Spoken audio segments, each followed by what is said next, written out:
Hello guys, আশা করি আপনারা সবাই ভালো আছেন। আমিও ভালো আছি। তো আজকে আমি এসেছি যমুনা সেতুর পূর্বাংশে, আর আমার পিছে হচ্ছে যমুনা নদী, দেখতে পারতেছেন। আর ওই যে সামনে দেখা যায় যমুনা সেতু। অনেক ভালো লাগতেছে। রাইড করে আসলাম, সকালবেলা বের হয়েছি।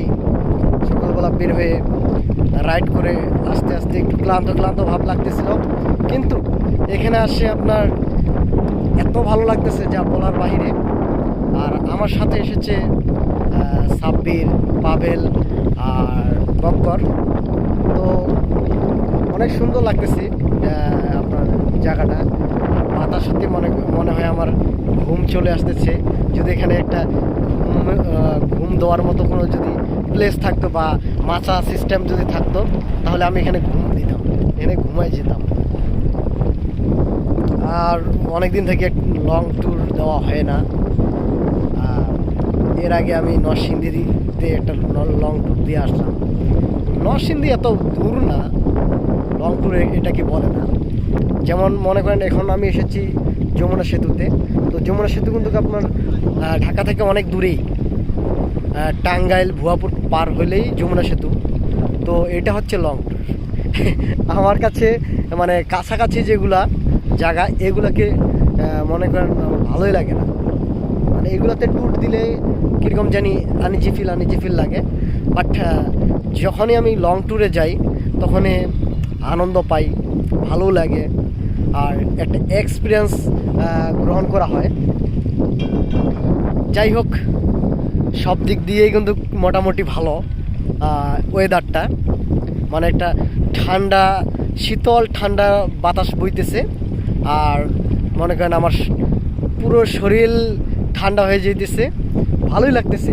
এই শীতল আবহাওয়াটা উপভোগ করার জন্যই একমাত্র এখানে এসেছি।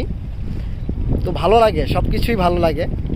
দেখেন চারপাশে যদি আমি ভিউগুলো দেখাই, এটা পুরো সাইড। এই যে আমাদের বাইক, আমার পিছে কিন্তু আমার বাইক দেখতে পাচ্ছেন, এই যে এগুলো কিন্তু আমাদের বাইক। আর যমুনা সেতুর ওপারে হচ্ছে কিন্তু আপনার সিরাজগঞ্জ। ওপারে কিন্তু অনেক চর আছে, সুন্দর সুন্দর জায়গা আছে। ওদিকেও আমরা যাব ইনশাল্লাহ নেক্সট ট্যুরে। আর আমাদের সাথে আমাদের পাবেল ভাই চলে এসেছে। এই যে পাবেল ভাই। আসসালামু আলাইকুম গাইস, কেমন আছেন সবাই?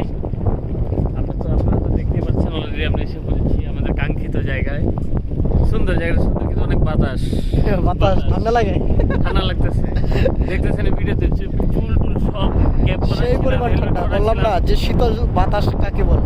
শীতল বাতাস যদি খেতে চান যমুনা সেতুর পূর্বাংশে আসবেন। বাজে কয়টা? অলরেডি দুপুরের 12টা বেজে যাচ্ছে, 11:47। কিন্তু ঢাকায় যদি আপনি থাকেন দেখবেন এই টাইমে অনেক গরম, কিন্তু এখানে প্রচন্ড বাতাস, রোদ।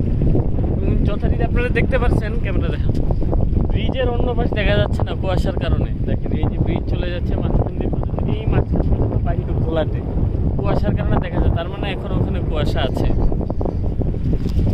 আর আমি ভিউয়ার্সদের উদ্দেশ্যে বলি যেটা, ঠিক আছে, এখানে যদি কোনো মাসাজ সিস্টেম থাকতো, ঠিক আছে পাবেল, মাসাজ সিস্টেম যদি থাকতো, তাহলে এখানে ঘুমানো যেত না, সুন্দরভাবে ঘুমানো যেত, কম্বল লাগতো। তো আপনারা সবাই ভালো থাকবেন, বেশি বেশি লাইক কমেন্ট শেয়ার করবেন, সাবস্ক্রাইব করবেন। এবং আরেকটা জিনিস, রাইড সেফলি। আমরা আসার সময় একটা অ্যাক্সিডেন্ট দেখেছি, অ্যাক্সিডেন্ট হয়েছে একটা, সেটা অবশ্যই আপনারা দেখবেন। সেই ভিডিওটা অবশ্যই আপলোড দিব আমি। আর আমার ফেসবুক পেজটি ফলো দিবেন। ধন্যবাদ। আসসালামু আলাইকুম।